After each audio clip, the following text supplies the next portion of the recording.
North ട്രഡീഷനിലുള്ള വളരെ popular ആയുള്ള ഒരു കഥയുണ്ട്. നിങ്ങൾ കേട്ടിട്ടുണ്ടോ എന്ന് അറിയില്ല. ഒരു തീരത്ത് നല്ല നിലാവുള്ള ഒരു രാത്രിയിൽ നിശബ്ദതയിൽ ഭഗവാൻ ശിവൻ പാർവതി ദേവിക്ക് യോഗയെക്കുറിച്ചുള്ള അറിവുകൾ ഓരോന്നായി പകർന്നു നൽകുകയായിരുന്നു. സമയം കടന്നുപോയി. എന്നാൽ അവരുടെ ശ്രദ്ധയിൽപ്പെടാതെ സമീപത്തുള്ള ഒരു ചെറിയ മത്സ്യം നിശബ്ദമായി ഈ യോഗയുടെ പാഠങ്ങൾ കേട്ട് പഠിക്കുകയായിരുന്നു. ഒരുപക്ഷെ പാർവതി ദേവിയേക്കാൾ സൂക്ഷ്മതയോടെ.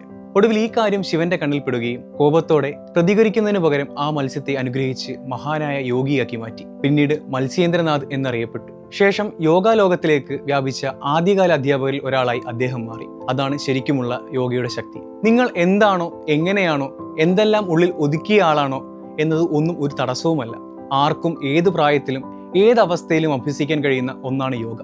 നിങ്ങൾ ലൈഫിൽ ഒരുപാട് ടെൻഷൻ അടിക്കുന്ന ഒരാളാണോ? ആങ്സൈറ്റി, ഡിപ്രഷൻ, PCOD, തൈറോയിഡ് പോലുള്ളവ, അല്ലെങ്കിൽ ലൈഫ് സ്റ്റൈൽ ഡിസീസസ് ഉണ്ടോ? അല്ലെങ്കിൽ സ്ഥിരമായി ഒരു ജോലിയിൽ മുഴുകി സ്വന്തം ആരോഗ്യവും മനസ്സിന്റെ സമാധാനവും നഷ്ടപ്പെടുന്ന പോലെ തോന്നാറുണ്ടോ? എങ്കിൽ യോഗ ഏറ്റവും കൂടുതൽ ആവശ്യമുള്ള ഒരാളാണ് നിങ്ങൾ. ശാരീരികമായും മാനസികവുമായും ആരോഗ്യം നിലനിർത്തുന്നതിനുള്ള ഏറ്റവും ലളിതവും ഫലപ്രദവുമായ മാർഗങ്ങളിലൊന്നാണ് യോഗ.